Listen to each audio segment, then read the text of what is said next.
Part 4 page number 54-55 agriculture versus industries. Agriculture देख लेते हैं सबसे पहले। बहुत लोगों को लगा, many thought that 5 year plan जो सेकंड था ना, जो कि रैपिड इंडस्ट्रियलाइजेशन है, जो हमने पार्ट 3 में देखा था, उससे रूरल इंडिया सफर करेगा बहुत बुरी तरीके से। क्यों करेगा वो हम देख चुके हैं, पलायन हो जाएगा और एग्रीकल्चर पे बहुत कम फोकस किया जाएगा, इंडस्ट्रीज पे ज़्यादा फोकस किया जाएगा। ठीक, तो नेक्स्ट नाम आता है एमसीक्यू के साथ J.C. कुमारप्पा। ठीक है, ये गांधी इकोनॉमिस्ट हैं और एम्फेसाइज करते हैं, ये एम्फेसाइज लिखा है विजिबल ना हो, रूरल इंडस्ट्रियलाइजेशन पे कि ज़्यादा अगर आप फैक्ट्री कर रहे हो तो पहले रूरल इंडिया में बेसिकली विलेज लेवल पे बना लो। जैसे कॉटन इंडस्ट्री भी कह सकते हैं, स्मॉल स्केल इंडस्ट्री, जिसमें एम्प्लॉयमेंट ज़्यादा होता है, जनरेशन भी ज़्यादा होता है और कॉस्ट कम आती है। तो इसके जो लोग हैं जो उनको सपोर्ट कर रहे हैं, जो पॉलिटिकल फिगर्स हैं, उनमें से एक का नाम है चौधरी चरण सिंह, बहुत बड़ा नाम है और एग्रीकल्चर प्रो कांग्रेस लीडर थे, बट ब्रो तोड़ दी पार्टी से संबंध अपने टू फॉर्म भारतीय लोक दल। मैच का पोलिंग में आएगा या एमसीक्यू में आएगा, भारतीय लोक दल का फॉर्मेशन चौधरी चरण सिंह।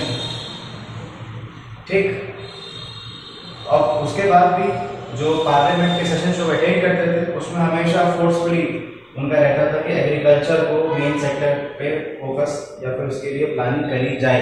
ठीक, अगला अगर एक स्टेटमेंट लिख के आता है, किसने कहा याद रखना, इन्हीं भाई साहब ने कहा है, चौधरी चरण सिंह, क्या कि जो प्लानिंग इस तरीके से आप कर रहे हैं that will leading to creation of prosperity in urban. शहरों में तो विकास होगा बट ये जो इंडस्ट्रियल सेक्शन है ना, इसकी वजह से जो रूरल पॉपुलेशन है या जो फार्मर्स हैं उन पे दबाव पड़ेगा या उनको प्रॉब्लम हो सकती है बहुत ज़्यादा।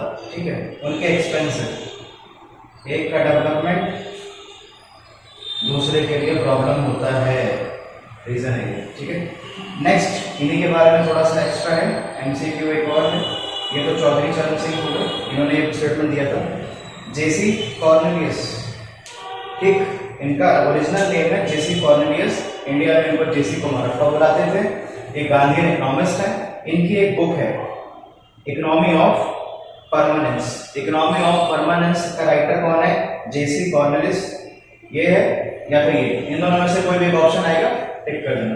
नेक्स्ट पे आते हैं जो लोग प्रो इंडस्ट्रियल थे, जिनका मानना था कि इंडस्ट्रीज बहुत मेन है,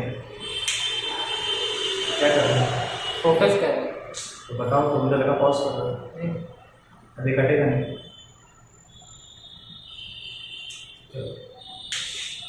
जो इंडस्ट्रीज हैं, जो उनका मानना था कि इंडस्ट्रीज प्रो होना चाहिए, एग्रीकल्चर भी देख लेंगे।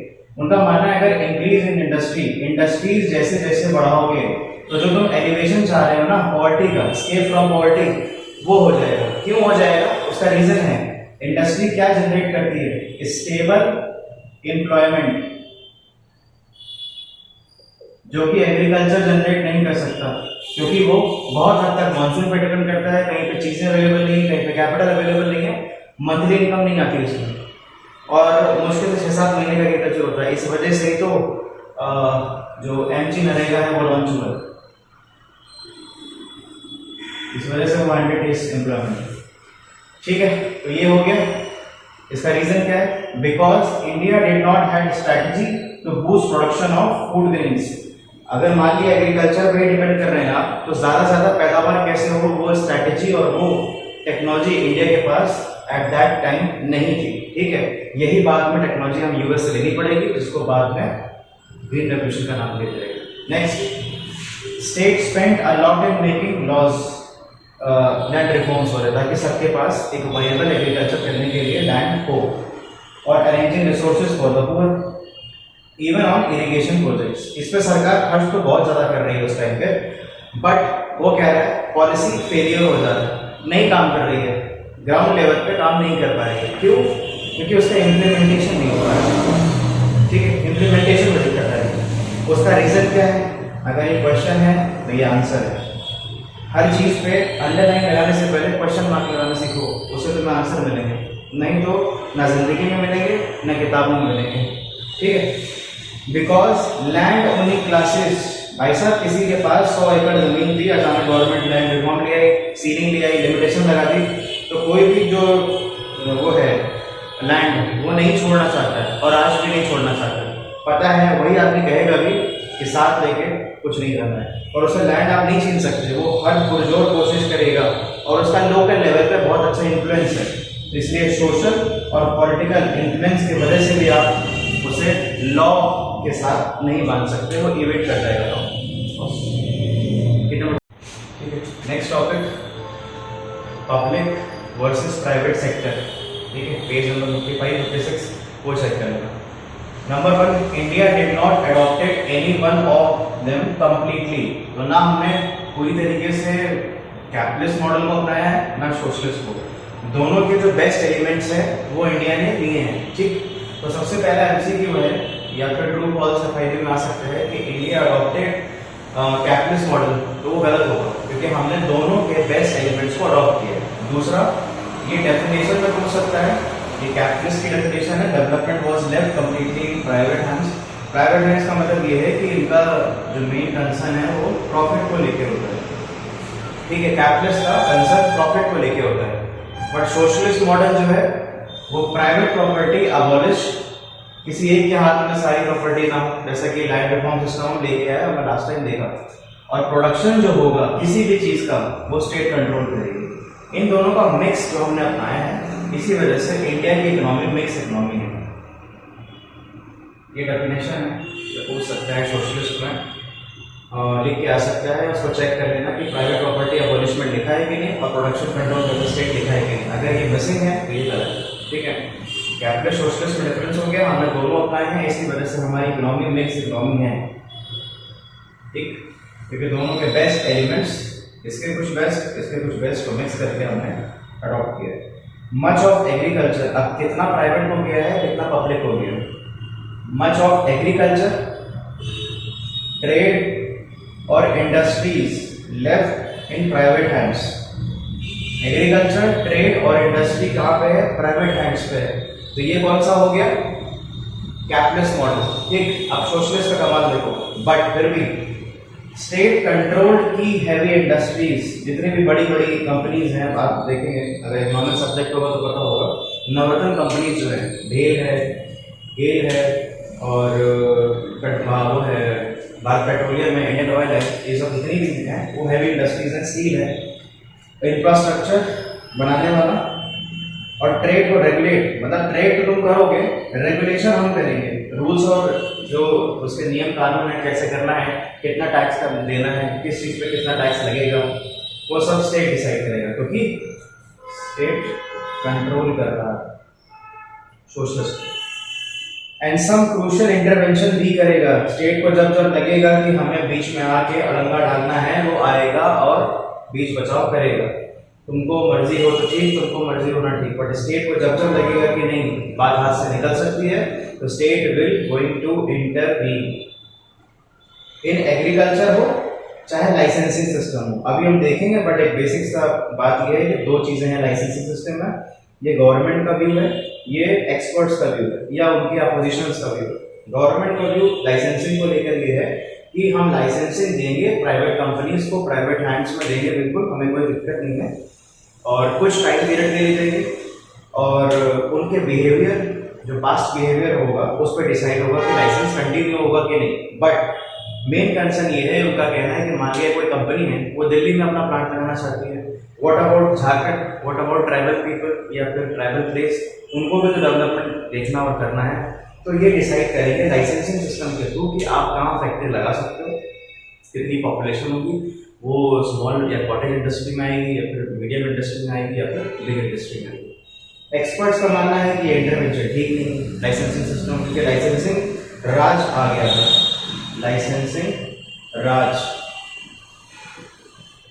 इसमें क्या हुआ कि गवर्नमेंट के बहुत आलिम जो वो है एडमिनिस्ट्रेशन, वो डिसाइड करते थे कि किसको देना है और किसको नहीं देना है, उसमें थोड़ी सी गड़बड़ी आ गई, और वो हर जगह रहेगा। चेक एंड बैलेंसेस ही एक ऑप्शन है जो कि एडमिनिस्ट्रेशन को पकड़ के रख सकता है, नहीं तो कोई ऑप्शन नहीं, और तब इतना ज़्यादा एडवांसमेंट नहीं था कि चेक एंड बैलेंसेस पे जोर दिया जाए। Government open for criticism, government ने जो भी पॉलिसीज लेके आई है उसके लिए उसका क्रिटिसिज्म है, उसके लिए ओपन होगा कि आप जो भी अपोजिशन वाले हैं, जो भी एक्सपर्ट्स हैं, वो अपनी राय दे सकते हैं। तो ये देखा गया प्रॉब्लम क्या क्या है कि पब्लिक सेक्टर ने ज़्यादा बड़ा जो स्ट्रक्चर है, इंफ्रास्ट्रक्चर है, उसको कवर करके रखा है, वो क्रिएट कर रहा है हर्डल्स, रुकावट फॉर दी प्राइवेट वन। जैसे कि हमें लाइसेंस बढ़ा, ट्रेड बढ़ा, और इंडस्ट्रीज जो मेन थी वो पब्लिक सेक्टर के ही हाथों में थी और स्टेट इनको कंट्रोल कर रहा था ताकि ये हाथ से न निकल जाए। उसमें वन ऑफ दिया लाइसेंसिंग राज जो डिस्कस किया था। रिस्ट्रिक्ट, ये बहुत इंपॉर्टेंट है, restricts imports of goods that could be produced by domestic market with little or no competition। तब भी था और आज भी है। मतलब कि अगर हम किसी कंट्री का से व्यापार में है और उससे इंपोर्ट कम करना चाहते हैं और वो चीज़ें जो हमारे यहाँ बन सकती हैं उसको प्रमोट करना चाहते हैं, तो हम इंपोर्ट ड्यूटीज़ बढ़ा देते हैं, टैरिफ्स बढ़ा देते हैं, रिस्ट्रिक्शंस बढ़ा देते हैं। ठीक है, तो आज भी यही है, कोविड में भी यही ऐलान हुआ था, अगर याद हो तो। क्या तो गवर्नमेंट ने अनाउंसमेंट किया था सेल्फ डिपेंडेंसी, आत्मनिर्भर होना। आत्मनिर्भर का यही था मतलब कि हमें अपने प्रोडक्शन बढ़ाने चाहिए। स्किल इंडिया भी इसी में ही आता है। इम्प्लीमेंटेशन प्रॉब्लम होती है, ऊपर से चीज़ें चलती हैं, implementation is the biggest problem. तो रिस्ट्रिक्ट कर दिया ताकि डोमेस्टिक गुड्स को प्रमोट किया जा सके, कोई बात नहीं। तो डोमेस्टिक गुड्स मार्केट में प्रोड्यूस किए जा रहे थे, तो जो डोमेस्टिक जो लोअर इंडस्ट्रीज वाले हैं उनको देखा गया कि या तो कंपटीशन बचा नहीं है या बहुत कम बचा है। क्यों? क्योंकि बाहर वाली चीज़ें महंगी हो गई थी, लोग सस्ता माल खरीदते हैं, पैसा कम है। बट प्रॉब्लम किनको है? प्राइवेट्स को। कैसे? Left with no improvements for their products. अगर इनका जो प्रोडक्ट है जो कि 4 रुपए का है, बाकी लोकल जो है वो 2 रुपए में तैयार होकर बिकने के लिए रेडी है, वो महंगा पड़ेगा। ठीक है, तो इनको चीपर बनाना पड़ेगा, लॉस। दूसरा, अगर ये एक्सपोर्ट होता तो इनकी वैल्यूएशन बढ़ जाती और इनके लिए एक कॉम्पिटिशन क्रिएट हो जाता, जो कि यहाँ पे नहीं हो पा रहा है इनका इम्प्रूवमेंट। ठीक, तो इनको बहुत प्रॉब्लम होगी। नेक्स्ट, उनका ये मानना है कि सिस्टम ने लेड टू करप्शन, लाइसेंसिंग राज हो गया या फिर बड़ी बड़ी इंडस्ट्रीज हो गई और नई क्लास क्रिएट कर दी थी। गरीबी तो नहीं हटी, नई क्लास क्रिएट हो गई, मिडिल क्लास। तो मिडिल क्लास क्या करेगा? जब सब कुछ प्राइवेट हैंड में है, सबसे ज़्यादा वो पब्लिक हैंड में है, तो कौन सी जॉब के लिए अप्लाई करेगा? Government job. गवर्नमेंट जॉब से हो गया है हाई सैलरी विदाउट कंसर्न, किसी को चिंता नहीं है, चल रहा है चलने दो, सैलरी इस टाइम पे आती रहेगी। तो ये मिडिल क्लास नई क्रिएट हुई है और जिसकी वजह से भी करप्शन बढ़ता जा रहा है। नेक्स्ट जो है लोगों का एक तरीके से आर्ग्यूमेंट है या फिर उनका क्रिटिसिज्म है, कह सकते हैं कि government did not spend much in health care and education. ये लिखा गया है, कुछ लोग आज के ज़माने में मान भी सकते हैं कि हाँ नेहरू विजन भी कहाँ था और हेल्थ केयर पे इन्वेस्ट नहीं किया, एजुकेशन पे नहीं किया। ऐसा भी नहीं है। बात ये भी थी कि वॉर्स और गोइंग ऑन, कमाई हो गया था। तो मैंने अभी डिस्कस भी किया था लास्ट क्लास में कि बजट जब डिसाइड करते हैं, प्लान और नॉन प्लान जब हमने डिस्कस किया था, तब ये स्टेट के हाथ में राइट्स हैं या फिर अथॉरिटी है बेसिकली कि किस चीज़ पे पैसा ज़्यादा लगा सकते हैं, किस चीज़ का फंड लेके। ठीक है, last state helping private hands, state intervention चालू हो गया था और स्टेट का मानना था कि अगर प्राइवेट को सपोर्ट चाहिए हमारा, तो हम उनको सपोर्ट करके चीज़ों को बेहतर बना सकते हैं। एक तरीके से ट्रिपल पी मॉडल कह सकते हैं, प्राइवेट पब्लिक पार्टनरशिप। ठीक है, तो ये है क्रिटिसिज्म लोगों के, ये लेके आ सकता है और बहुत इम्पोर्टेंट है कि फॉर एग्जांपल कि किसी भी कंट्री को अगर अपने डोमेस्टिक गुड्स को प्रमोट करना है तो क्या करना चाहिए? ऑप्शंस होंगे, यही होगा इम्पोर्ट गुड्स पे टैरिफ बढ़ा दो या ड्यूटीज बढ़ा दो, टैक्सेशन बढ़ा दो, तो उससे क्या होगा? डोमेस्टिक मार्केट को हेल्प करेगा। चैप्टर 1 में 3 चैलेंजेस पढ़े थे हमने। थर्ड चैलेंज था वेलफेयर स्टेट या सोसाइटी को स्टैब्लिश करना, बेसिकली सोशलिस्ट मॉडल का एक पार्ट है। ठीक, ये डिफिकल्ट होता जा रहा था बहुत ज़्यादा, क्योंकि जब जोरू और ज़मीन कोई छोड़ना चाहता नहीं है और ज़मीन में भी लोगों जो उनके पास थी अनइक्वल डिस्ट्रीब्यूशन ऑफ लैंड या पैटर्न ऑफ लैंड जो हमने पढ़ा था, वो ज़मीन छोड़ने को तैयार नहीं थे। डिस्ट्रीब्यूशन होने के बाद भी पुराने लोग से वापस ज़मीन ले लेते थे, because land reforms did not take place effectively. ज़मीनी हकीकत पे लैंड रिफॉर्म हो ही नहीं पा रहा था। ऐसा कि वो लोगों ने मीम देखा होगा इंस्टाग्राम पे है कि ठाकुर साहब हम लोगों को क्या करना है, तो ठाकुर साहब बोलते हैं कि लोगों को तब तक खिलाओ जब तक ये पागल ना हो जाए कुछ करके है और बिकने के लिए तैयार ना हो जाए।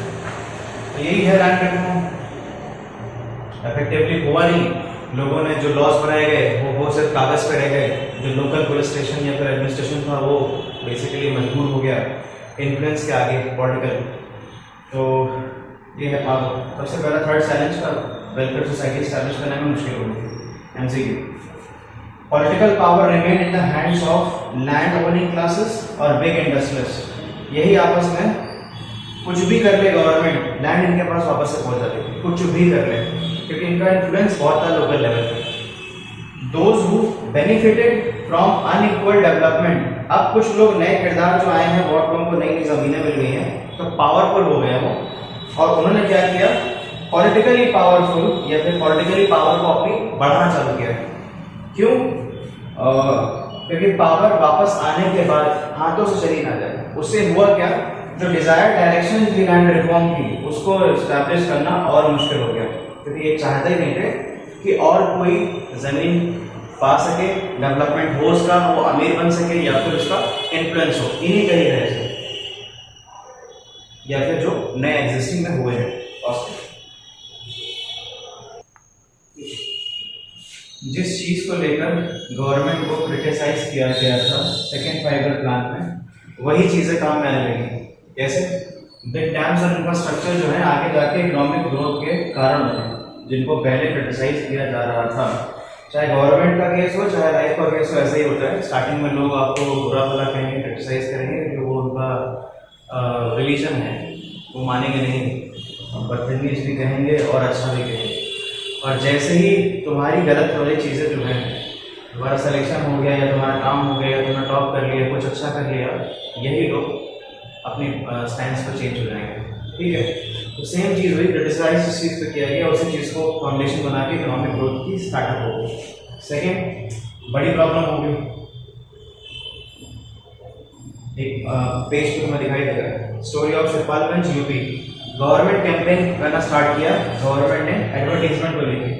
इसको नाम दिया है, श्रीलाल शुक्ला जी ने लिखी है कहानी, कवर की है, राग दरबारी। राग दरबारी की छोटी सी स्टोरी है ये कि दरबारी जो राग है वो कन्नड़ दरबारी में कहते हैं उसको। तो उसको साउथ से लेके तानसेन साहब आए थे अकबर के दरबार में 16th सेंचुरी में, 16th सेंचुरी तानसेन। ठीक है, उसके पहले ये साउथ में थी, बड़ी मशहूर। तो ये वही वाली है कि जब तानसेन गाते थे तो वो दिए जल जाते थे या फिर आसमान से वो बिजली गिरने लगती थी और होने लगता था आसमान। तो उसको यहाँ पे कैसे इम्प्लीमेंट किया गया वो देखते हैं। तो ऐसा हुआ कि वहाँ के जो लोग हैं 1960s के आसपास शिवपालगंज के, आउट ऑफ शेयर परवर्सिटी, इसको हिंदी में कह सकते हैं उद्दंडता,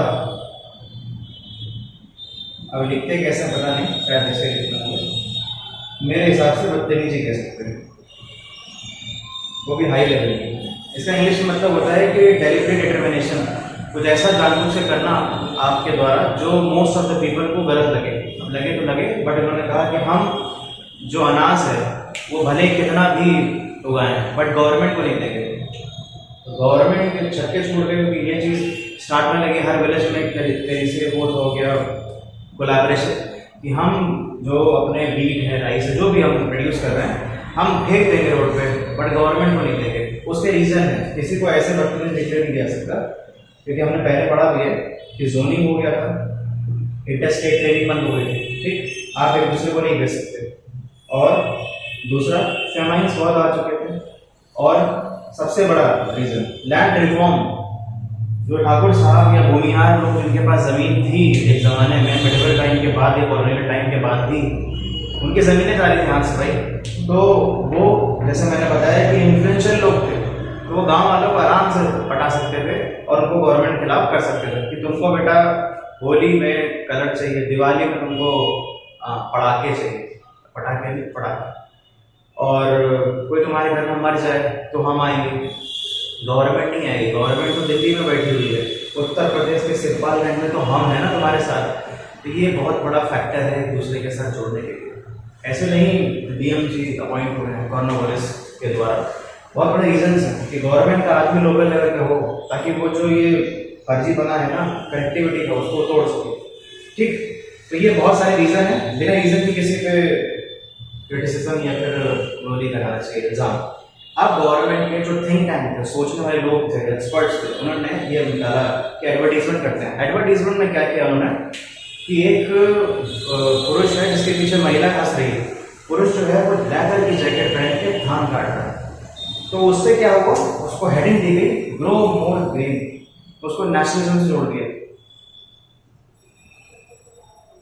कैसे कि तुम किसके लिए अनाज उगा रहे हो, देश के लिए अनाज उगा रहे हो। तो जब चीजें देश के साथ कनेक्ट होती हैं तो पागल बनाने के लिए काफी है।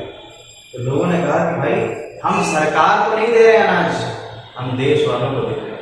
तो अगर हम उत्तर प्रदेश के शिवपाल में वीट उगा रहे हैं तो साउथ में बैठा हुआ आदमी या नॉर्थ में बैठा हुआ आदमी या फिर आउट ऑफ इंडिया आदमी जो है वो हमारा अनाज खाएगा, देश, और देश सबसे बढ़कर होता है। ठीक है, तो ये एडवर्टीजमेंट बहुत काम आया, लोग माने और कन्विंस हुए। तो ये है, फिर एक पार्ट और बचा है, सबसे ज़्यादा इम्पोर्टेंट पार्ट फिफ्थ होगा जो नेक्स्ट आएगा, उसके बाद ये चैप्टर खत्म हो जाएगा।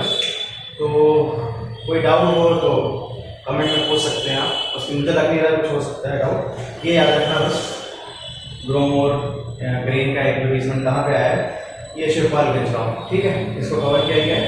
और किसने, श्री लाल शुक्ला जी ने लिखा है, नाम दिया है राग दरबारी, ठीक है। तो ये है फाउंडेशन और आउटकम खत्म होता है, बाकी पार्ट 5 पे देखते हैं। धन्यवाद।